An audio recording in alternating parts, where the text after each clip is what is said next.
खबरों में बने रहने के लिए बेल आइकन दबाएं और फर्स्ट इंडिया न्यूज को सब्सक्राइब कीजिए। भीलवाड़ा की कृषि उपज मंडियों में हुए गड़बड़झाले का फर्स्ट इंडिया न्यूज की ओर से खुलासा करने पर बड़ा असर हुआ है। कृषि विपणन विभाग ने आवंटन प्रक्रिया में गड़बड़ियां मानते हुए इसे रद्द कर दिया। फर्स्ट इंडिया ने 11 अप्रैल को पूरे मामले का खुलासा किया था। जांच में आवंटन प्रक्रिया को त्रुटिपूर्ण मानते हुए विभाग ने इसको रद्द कर दिया है। ये रिपोर्ट देखिए।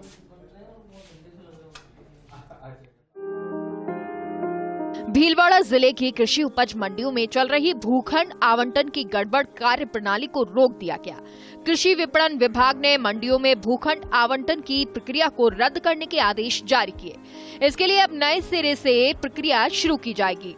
दरअसल भीलवाड़ा की मुख्य कृषि उपज मंडी, गौंड मंडी, कोटड़ी, पालड़ी मंडी और कपास मंडियों में भूखंड आवंटन के लिए प्रक्रिया चल रही थी। यहां मंडी समिति के पूर्व सचिव रजनीश सिंह को खाद्यान्न व्यापार संघ भीलवाड़ा की शिकायत के आधार पर 4 मार्च को हटाया गया था। वे इन गड़बड़ियों के बीच मंडियों में आवंटन की प्रक्रिया को पूरी करने में लगे थे और इस कारण रजनीश सिंह ने रिलीव होने में भी 10 दिन से अधिक का समय लगा दिया था। कृषि उपज मंडी समिति भीलवाड़ा में 17 फरवरी 2022 से आवेदन लिए गए। आवेदन प्रक्रिया पूरी होने के 5 महीने बाद फिर आवेदन मांग लिए। 11 जुलाई 2022 को नोटिस जारी कर 30 जुलाई तक आवेदन मांगे गए।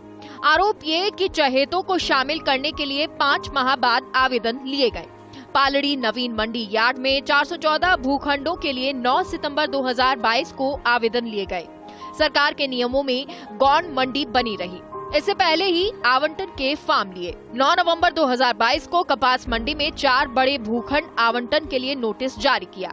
पहले केवल 21 नवंबर 2022 को आवेदन शुरू कर उसी दिन बंद कर दिए गए। विरोध हुआ तो नए सिरे से 21 दिसंबर 2022 तक आवेदन लिए गए। आरोप ये है कि 25 दिन आवेदन लिंक नहीं खुला, बहुत कम संख्या में आवेदन आए। मंडियों में भूखंड आवंटन में गड़बड़ियों की शिकायत के आधार पर कृषि विपणन विभाग ने जांच कमेटी बनाई। अजमेर के क्षेत्रीय उप निदेशक करण सिंह की जांच में सामने आया कि आवंटन से जुड़ी पत्रावलियां कार्यालय में उपलब्ध नहीं थी। आवेदन पत्रों की जांच के बाद आपत्ति आमंत्रण सूचना ही नहीं दी गई। आपत्ति आमंत्रण की सूचना न तो मंडी कार्यालय और न ही व्यापार संघ कार्यालय में दी गई। आवंटन समिति सदस्यों के नोटिस बोर्ड या अजमेर कार्यालय में सूचना नहीं दी गई थी। मंडियों में आवेदकों से आपत्तियां मांगे बगैर ही भूखंड आवंटन की तैयारी चल रही थी।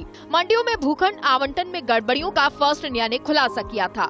11 अप्रैल को प्रमुखता से खबर प्रसारित कर बताया कि आवंटन प्रक्रिया गलत है। आवेदन लेने से लेकर आवेदन प्रक्रिया में कई स्तर पर गड़बड़ियां हुई। अब कृषि विपणन निदेशक सीताराम जाट ने 8 मई को आदेश जारी किया।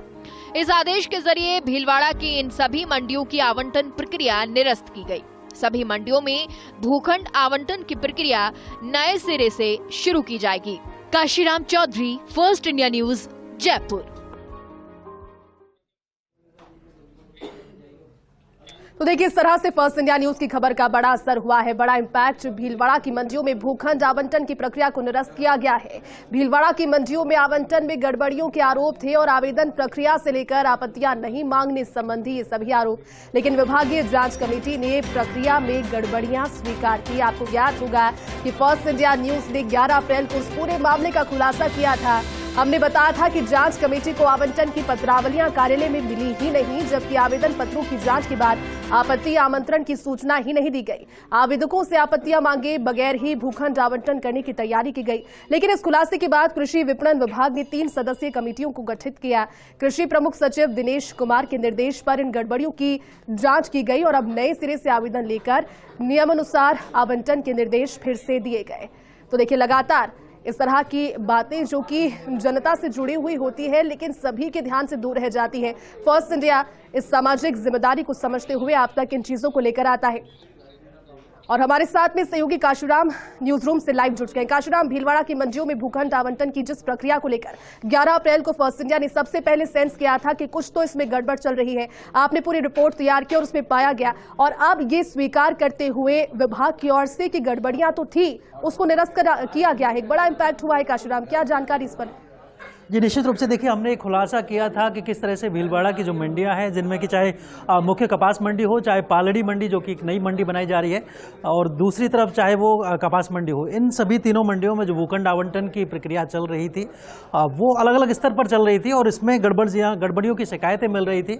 और जिस तरह से गड़बड़ियाँ हो रही थी, ना तो इसमें आवेदन जो लिए गए थे उसमें पारदर्शिता बरती गई। जैसे कि पहली मंडी की अगर हम बात करें कि जो मुख्य मंडी है, वहाँ पर जब फरवरी 2022 में आवेदन लिए गए थे तो उसके बाद जुलाई में फिर से आवेदन खोल दिए गए थे और उसमें आरोप ये था कि चहेतों को खास तौर पर लाभान्वित करने के लिए दोबारा से आवेदन लिए गए थे। इसी तरह की अगर हम पालड़ी मंडी की बात करें, जिसमें कि सितंबर में आवेदन लिए गए थे 9 सितंबर से, और इसके बाद उसको एज ए गौण मंडी के तौर पर उसमें आवेदन लिए जा रहे थे, जबकि वो गौण मंडी अभी तक सरकार के नियमानुसार बनी ही नहीं है। तीसरी तरफ जो कपास मंडी, जिसमें कि 4 भूखंडों का आवंटन होना था, उसमें भी चहेतों को लाभान्वित करने के लिए एक दिन में ही आवेदन प्रक्रिया समाप्त कर दी गई थी। हालांकि फिर शिकायत हुई और फिर उसके बावजूद दोबारा आवेदन प्रक्रिया शुरू की, लेकिन फिर भी पर्याप्त संख्या में आवेदन नहीं आ सके थे। तो इस तरह की जो शिकायतें थी, और उसके बाद भी जब विभाग ने जांच कमेटी बनाई और उस जांच कमेटी के जो क्षेत्रीय उपनिदेशक हैं करण सिंह अजमेर के, उन्होंने जांच की, तो उसमें भी सामने आया कि जो आवंटन से जुड़ी हुई जो पत्रावलियां थी वो कार्यालय में नहीं थी। यानी कि फिर कैसी पारदर्शिता रही अगर कोई पत्रावली गायब हो जाए कार्यालय से। दूसरी तरफ जो आपत्ति आमंत्रण सूचना होती है, जिन लोगों ने आवेदन किया है, अगर उनसे उनकी कोई कमी रह गई है तो उनसे आपत्तियां मांगी जाती है। तो वो आपत्ति आमंत्रण की एक सूचना जो सार्वजनिक रूप से प्रसारित की जाती है, ना तो वो मंडी कार्यालय में थी, ना व्यापार संघ के कार्यालय में थी, ना क्षेत्रीय उपनिदेशक कार्यालय में थी, ना ही आवंटन समिति के जो सदस्य थे उनके पास थी। तो कई स्तरों पर इस तरह की गड़बड़ी हो रही थी और पूर्व सचिव जो है भीलवाड़ा मंडी के रजनीश सिंह, उन पर इस तरह के आरोप लगे रहे थे। हालांकि विभाग ने इससे पहले ही उनको 4 मार्च को हटा दिया था। हालांकि उसके बावजूद भी उन्होंने रिलीव होने में 10 दिन से ज़्यादा समय लिया था और इस बारे में भी फर्स्ट इंडिया न्यूज़ ने पहले खुलासा किया था। तो अब इन गड़बड़ियों को लेकर जब 11 अप्रैल को फर्स्ट इंडिया न्यूज़ ने खुलासा किया पूरा, तो इसके बाद विभाग ने 3 सदस्यीय जांच कमेटी और बनाई थी और इस जांच कमेटी ने भी यही माना कि कहीं ना कहीं कई जगहों पर त्रुटिपूर्ण रही है पूरी प्रक्रिया। और अब उसके आधार पर 8 मई को, यानी कल, जो कृषि विभाग के विपणन विभाग के जो निदेशक हैं सीताराम जाट, उन्होंने अब जो विज्ञप्तियां हैं इनकी वो उनको निरस्त कर दिया है और अब ये कहा है कि जब नए सिरे से पूरी भूखंड आवंटन की प्रक्रिया है वो नए सिरे से आवेदन लेने के बाद शुरू की जाए। जी काशीराम, देखिए ना, अब एक और सवाल, क्योंकि अब एक बार फिर से जो प्रक्रिया है वो शुरू होगी। हालांकि अब जो लोग इससे अब वंचित रह गए थे उन्हें लाभ तो मिलेगा, लेकिन जो समय बीता है इसकी भरपाई किस तरह से होगी? क्या समय का कोई जो यहाँ पर डिसएडवांटेज है वो होगा इस त्रुटि के बाद में? देखिए, जो प्रक्रिया रही वो पारदर्शी नहीं थी और इस वजह से निश्चित रूप से व्यापारियों को परेशानी हुई है, वहाँ के जो किसान हैं उनको परेशानी हुई है और अब तक जो आवंटन प्रक्रिया पूरी हो जानी चाहिए थी वो नहीं हो सकी। लेकिन चूंकि गड़बड़ प्रक्रिया थी, गड़बड़ी की शिकायतें थी, तो ऐसे में उसे पूरा करना भी गलत था। इसीलिए विभाग ने ये माना है और कृषि विभाग के प्रमुख सचिव हैं दिनेश कुमार, उन्होंने खासतौर पर इसमें जाँच कमेटी बनाने के निर्देश दिए थे और उनके निर्देशानुसार ही जाँच कमेटी बनाई गई। और जब जाँच कमेटी ने भी ये मान लिया कि इसमें कहीं ना कहीं गड़बड़ियाँ चल रही हैं, पूरी प्रक्रिया त्रुटिपूर्ण है, तो ऐसे में इसे निरस्त करना ही बनता था।